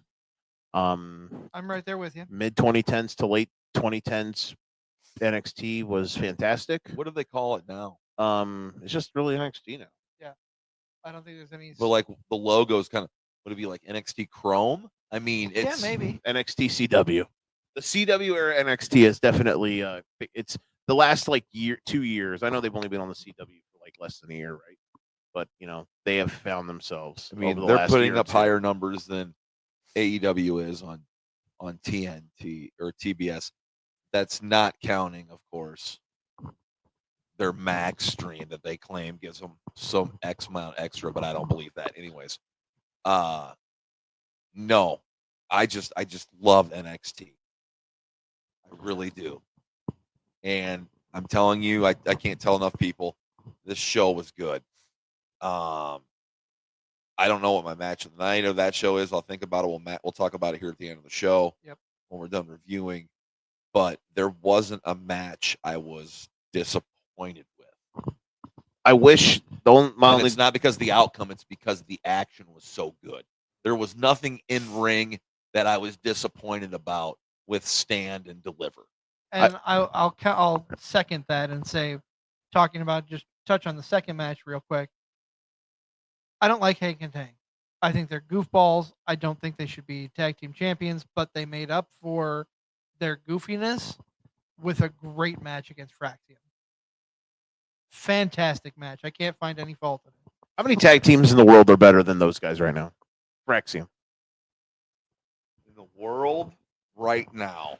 Yeah, like if we're drafting, okay, rephrase. If we're drafting American television tag teams, who's the first pick, and how close are they to the first pick? Are they the first pick? Nick, you're the tag team guy. I'm going to let you answer that first. You can't argue against Bobby Lashley and Shelton I Benjamin. was going to say, is it between them and the Hurt Syndicate? They hurt people. They do. Like, tag team of the year right now is between those two tag teams. If we had to stop it right now and have voting, it's between those two tag teams. And I think just by the sheer size of Bobby Lashley and Shelton Benjamin, I think you have to take them over Fraxium. But Fraxium has been the most consistent tag team. They lost to the War Dogs last year, or the War Pups. What were they called? I think you were right. The War Dogs. Baron Corbin and Braun Breaker. I think you're right. Right on, the War Dogs. I'm pretty sure that's what they were called. That's a Bullet Club thing or what? But anyways, they lost to those guys last year, so they've been relevant for over a year, defending against so many different teams.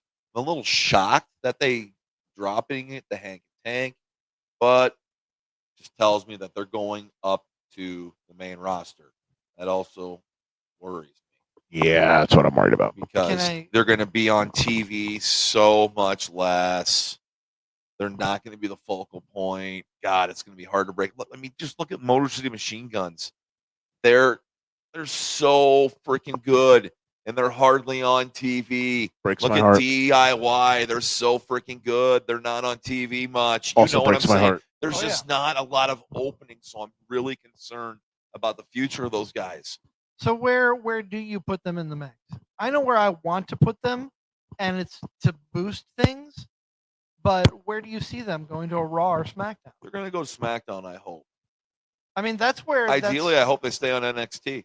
But they're SmackDown not. is where they should be, where they deserve to be, because that's where the tag teams are the best. Low key, I would love them to go to Raw to boost that tag team division, because Raw's tag teams are absolute garbage. Very bad. Very not good, sir. Very much not great. Who does Raw even have? The New Day. The Viking War biker guys. The Viking Vikings. Is the Judgment Day even still a thing with the tag teams? I think they have to be considered that. Not after tomorrow. Cough, cough. No, we're still here in the present. Technically, not Who after else is today. on Raw? What other tag teams are on Raw? The three of us, we're gonna come in tag champs. Freebird rule. I know. I'm gonna be your manager. I'll cut a promo for y'all. I know. My name is Joe WInkel. I am the advocate for the greatest tag team in podcasting history. Easy. That was good. I know. I tried. No, honestly, I don't know what to make of it. I hope they go and take on the Street Profits, DIYs, Motor City Machine Guns. I hope they're used. I do. But if I was any NXT star going up right now, I'd be a little concerned. And I'll just caveat that by saying it's not because they're not being utilized as much. That is, but another part of that is there is so much depth on the roster right now that it's hard to fit anyone in to that top dog place. I mean, Braun Breaker broke through quicker than a lot of people do. Right. Okay. Who else? I mean, That got called up in the last couple of years. Mello. I mean, he hasn't won a title yet, but he did win the Your Career's Going Nowhere Battle Royal, though, on SmackDown. You could kind of say LA Knight to a degree. To a degree, but Yeah. he's a little older. He's a little more seasoned, so that makes sense. Yeah, so he probably doesn't count. Can I switch gears a bit here and tell y'all what today probably, other than the main event, the strongest thing that NXT showed off today was they have the deepest bag of women's wrestlers on the planet. Without a shadow of a doubt. What they showcased 9 Fatal 4-Way, and then the women's ladder match had 5? 6. And 6. So 10 deep, and like both matches were good. Yeah. So great. Yeah. Shout out to Deep Sol bag. Ruka. Sol Ruka's a little savage. She is a rock star. She's going to do big things. And on a personal level, I love her finishing move. I love that flipping cutter she does. Yeah, it's pretty cool. It's pretty cool. Like when she went on her little run there at the end before she. Oh my God. Dude, it was just like fury. It was awesome, dude. It was just like watching an action movie. Like she's an unbelievable athlete, and then you put in the physicality to things, and she looks good there. Yeah. She looks believable, And like I don't think she's as good of a wrestler as Stephanie McCool or Julia or Roxanne. Yes. But her athleticism jumps off the television. She's not there yet. Her athletic gifts jump off the television. Like there's not a woman that I've ever seen have that type of athletic. Like even like prime. Like I know Charlotte has aged poorly for like character wise. Like I don't like her at all now. But prime Charlotte wasn't even like this athletic. Now Tiffany is an athletic freak too. But like Sol Ruka's doing crazy shit, bro. Like God. The end to that ladder match was wild, dog. Future NXT Women's Champion. Yeah, she's like a savage. Big dog champion. She's not gonna hold the North American for too long. She's gonna move up here real soon. I think she's kind of like on a 2-year trajectory, kind of like I was thinking the what same Roxanne thing. Perez was on. Like I think you'll see her up on the main roster in 2 years. I really hope Roxanne's on the main roster after this weekend. I think she will be. She was on the pre-show today in the Fatal 4-Way to determine the number 1 contender For the women's tags, and she walked out on Cora Jade. So I think she's definitely getting called up. I hope so, because I'm worried that someone got pissed off at her for some damn reason. Because she broke the record at the Rumble for the time being in the match. Now, because of how poorly they book Royal Rumble matches for the women, like she didn't do anything in it, but she was in there for 62 minutes. She was part of the Final Four too. She was the last one eliminated.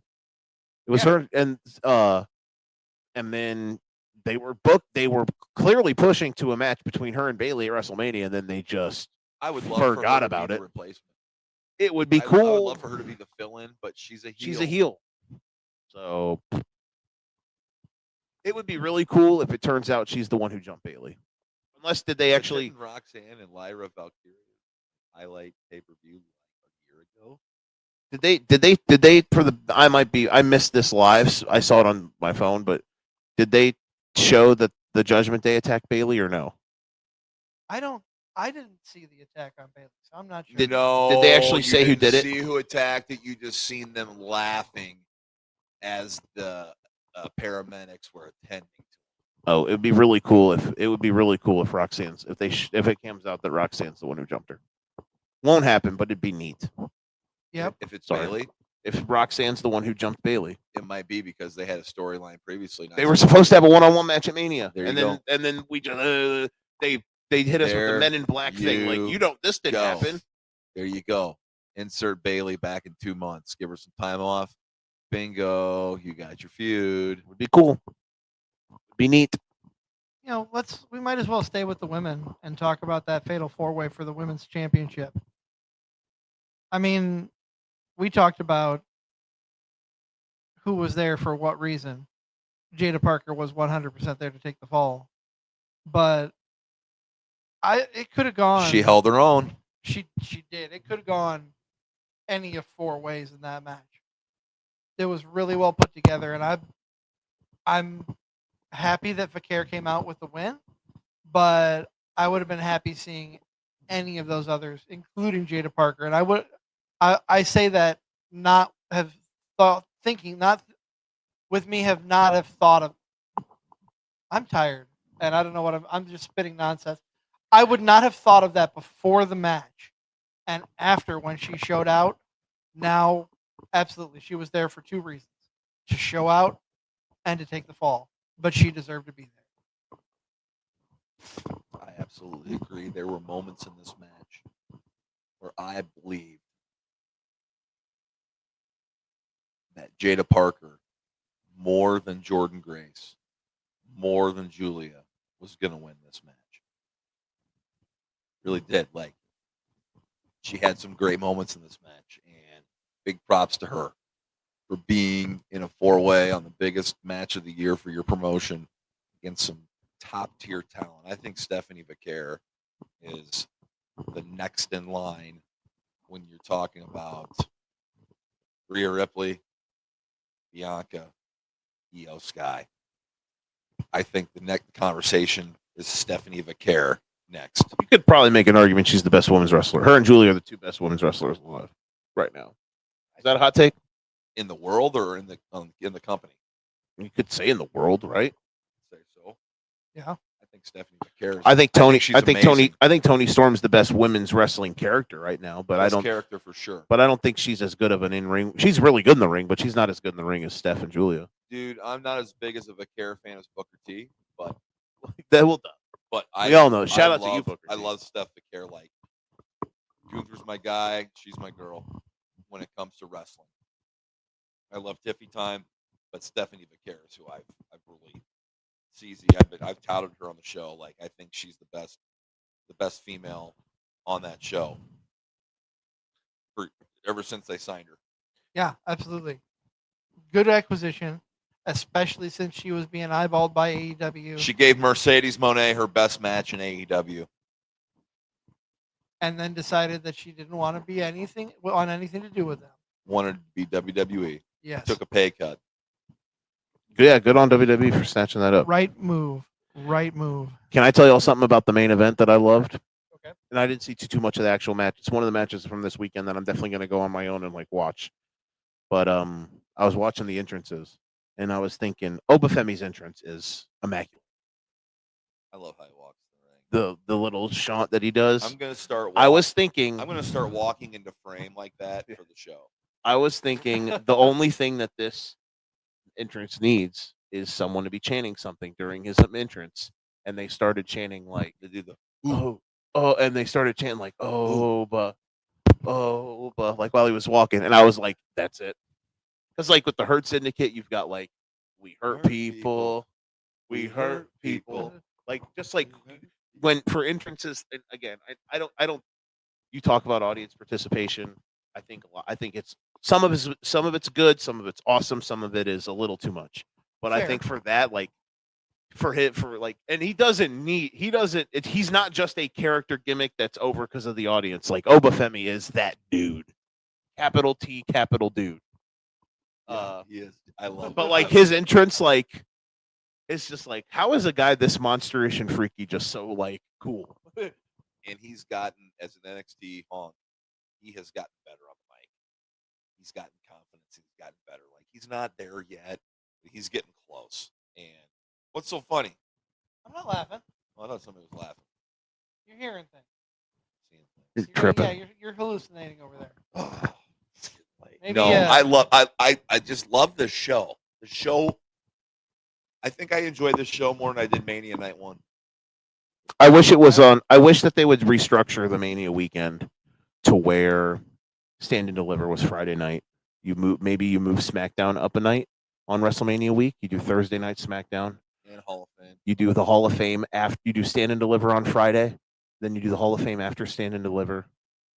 And then Saturday, because this show deserved a primetime night slot, I agree. just like TakeOver did. TakeOver Saturday night going into Now TakeOver was more than just WrestleMania. All the TakeOvers banged, but TakeOver Saturday night before the big show, I agree. Made you feel something. I agree. Yep. I wish on a night like tonight they don't have to do now. Most of the NXT, pretty much all the NXT big shows now aren't attached to WrestleMania to WWE pay-per-views. None of them, right? This is the only one, right? That's actually attached to a WWE pay-per-view the next day. Yeah. or day I of. think if there's one connected with SummerSlam, I don't know that there is anymore. But this might be the only one. But this one definitely stand and deliver. It would have been much like the show was great too, so it would have been nice if it was like on its own on a Friday. But regardless, great show. The triple threat was WrestleMania Night 1 was good. Don't get me wrong, but I think I enjoyed NXT stand and deliver a little better. and I think that's fair. And I I said to hope myself after that show was over, if I would have bought a ticket for that show, man, I'd be so happy right now because I just saw an amazing wrestling show. Oh, 100%.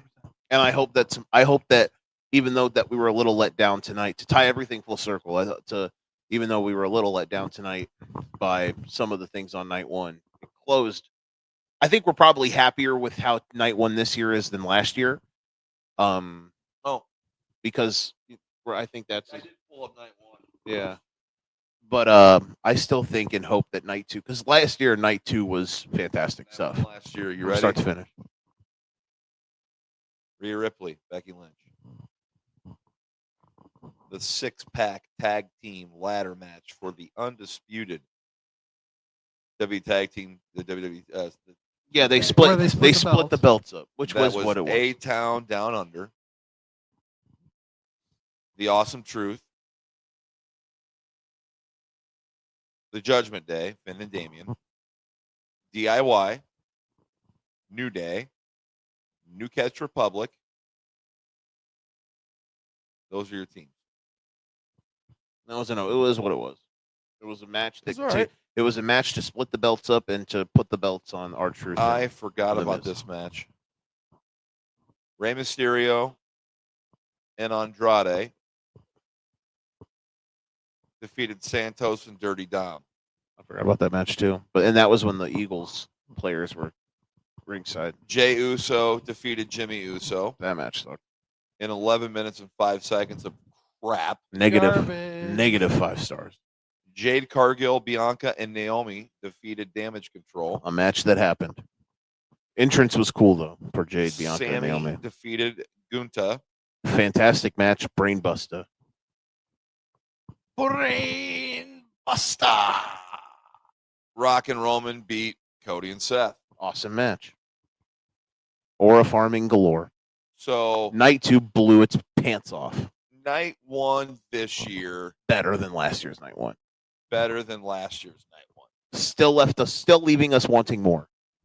Which we're going to get tomorrow. I think so. Anything else you want to talk about on NXT Stand and Deliver? I can't recommend this show enough. I think it's the best NXT show I've seen since the last time I gave them a huge. This was a good show. There wasn't anything bad about it. And I would go out of your way to watch the main event if nothing else. If you don't want to watch the whole show, watch the main event. Javon Evans, Oh my God, there was at least one time Future where I frickin' thought he star. won. future star. I agree, dude. He's amazing. He's utterly amazing. He's doing stuff in the ring I've never seen before, and he's only 20 years old. He's a freak. Like, he's the sport evolving right before our eyes. He really is. He's I like swear. the Matrix. I swear there was one spot where I stood up. I'm like, oh my God, he just won the match, and it was that close. Trick was solid. I think Trick shows. I think maybe he needs a little more time down. I think though he might be getting called up, and I'm not saying I don't know if he's ready. it should be done. I'm thinking they might do it, but He kind of is out of stuff to do in NXT. I told my buddy when I was watching this, this could be the main event next year too, and it makes sense. Like, all roads could lead back to this. The problem for Trick is he's kind of out of stuff to do in NXT. I know, but what are you gonna do with him on the main roster? I know that's the thing, and I'm worried about. And he can't. So many people get lost on there, man. He's not good enough in the ring yet. So many people get lost. And maybe he'll never be good enough in the ring to justify but he's charismatic as hell. His entrance is cool. He's got a great look. I'm just worried about him standing on an island on main roster television. I'm a bit worried about that. Unless they turn him heel in NXT, then he'll have something to do, which I've seen people saying that might be a thing. You know, I'm looking here on matches For tomorrow? Or from Stand and Deliver? From Stand and Deliver. We've talked about Ricky Saints and Ethan Page. You know what? They're all around the same amount of time. Yeah. And I wonder if that adds to how the show Show flow was great. Flow's better. Yes. But I'm telling you what, here are the match times. I'm not counting the pre-show. 12:43, 13:56, 14:40, 13:13, 16:29, 16:58. That's the thing about the black and gold era, and I'm sorry I keep bringing that up, but some matches would go a little longer, but those matches too always had a flow to them. That's what made the cards just insanely crisp. One match we never really talked about, and it's a match I really enjoyed. I really bought into it. The match, and of course the fallout afterwards. And of course they shot a really good angle, a brawl the other night that was really well done. Yes. On NXT production wise, and then brawl wise. When I'm talking about the Dark State, the newest faction that's taking over NXT, and this version of Dark State that participated today was Dion Lennox, Osiris Griffin, and Saquon Sugars. Cutler James was ringside, took place in a couple of bumps, and they took on the D'Angelo family of Tony D'Angelo, Channing Stacks Lorenzo, and Luca Crucifino. This was physical. It was nonstop, and like once again, like maybe it was kind of like an. I'll compare it to the main event tonight of night one. How it was tight, it was crisp. Yes. The stuff that was done outside was done quick, crisp, wasn't sloppy. Get back inside. Like it wasn't elongated. It wasn't trashed up. I really liked this match. And then you get the twist in the end with Channing or with Stacks Lorenzo, the underboss. He turned on Tony, right? Turning Yes. on Tony, man. Which What a night for being hoofed in the John. Like I thought his hoofing was the most brutal. he The geared up on that kick one. from behind. I mean, Paul got up in there, but like that one was like a full-fledged Right. see you later, pal. it's a turn that I saw coming, but the journey to get there was well played. Yeah. Very well put together. Didn't they tease he was going to hit him with a crowbar, and then they hugged, and he gave the crowbar to the ref with his back turned, and then like D'Angelo looked back at him like to make sure, and then he looked forward, and then he hooked him. Yep. I saw. I was Yep. like, that was It that was really well done. It was like a triple pump fake into the shot. He buried it. All right, I got to ask you guys. I mean, top to bottom, what was the match of the night For both shows. for stand and deliver? Oh, for We stand already and talked deliver. about Sorry. the main Okay. for main event. I won't answer this, but I'm assuming the main event, which is why I'm going to go back and hunt it out to watch it from start to finish without interruption. Main event might gets my vote. The triple threat match, baby. It can work. Probably the main event. Second place for me is probably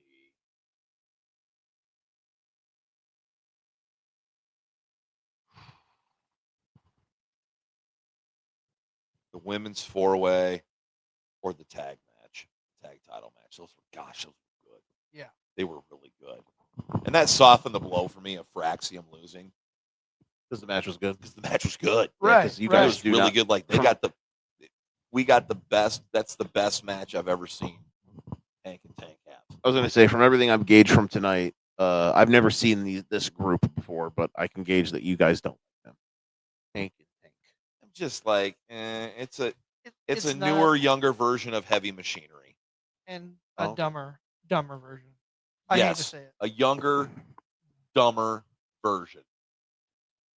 To help bring this home before he passes out on us and you start hallucinating to the eight and start seeing aliens. Prediction for match of the night tomorrow. You think it might be the four-way IC match? That's what you said. Do you believe that?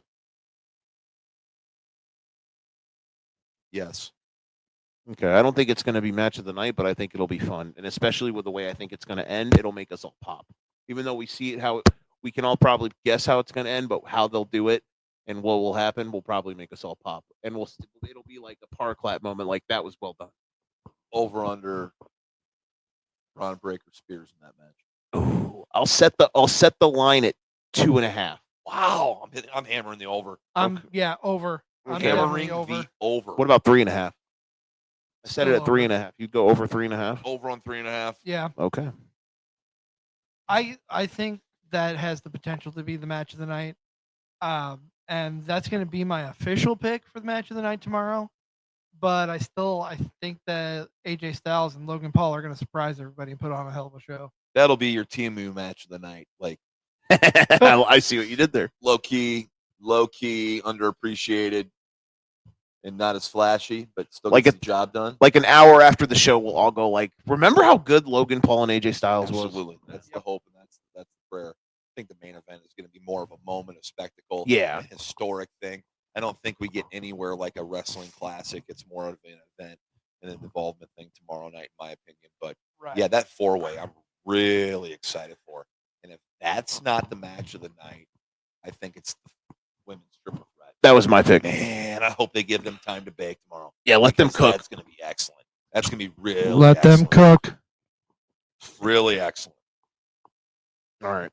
Well, We went 44 minutes longer than Nick wanted to, so he's going to hate us. he probably is, but that's okay.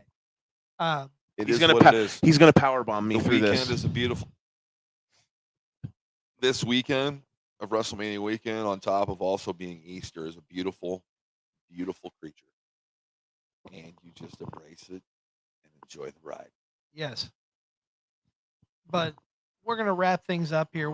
It is 1:45 in the morning. Not as late as I stayed up yesterday. Nick can attest to that. But definitely burning the midnight oil here. I'm going to thank you all for tuning in, who stuck with us this late. Appreciate you here. Be sure to tune in on Tuesday night at 7 when Nick and I are joined by Jason Prentice to talk about night 2, as well as the Raw after WrestleMania. For my tag team partner, Never Wrong, Nick Bull, for our guest co-host, Joe the Show Winkle, I am the Wizard CZ. This is Card Subject to Change, podcast by the fan for the fan, powered by Lopez Pizza, protected by Jared Zook of Country Financial. And I just messed it up. You know the sponsors. I'm tired. No, do it again. Powered by Lopez Pizza, built by Durham Remodeling, colored by Ryan Allison Tattoo, and protected by Jared Zook of Country Financial. There we Yeah, got it man. all out. That's card subject to change. We will see you next time right here on Card Subject to Change. Thank you so much for tuning in.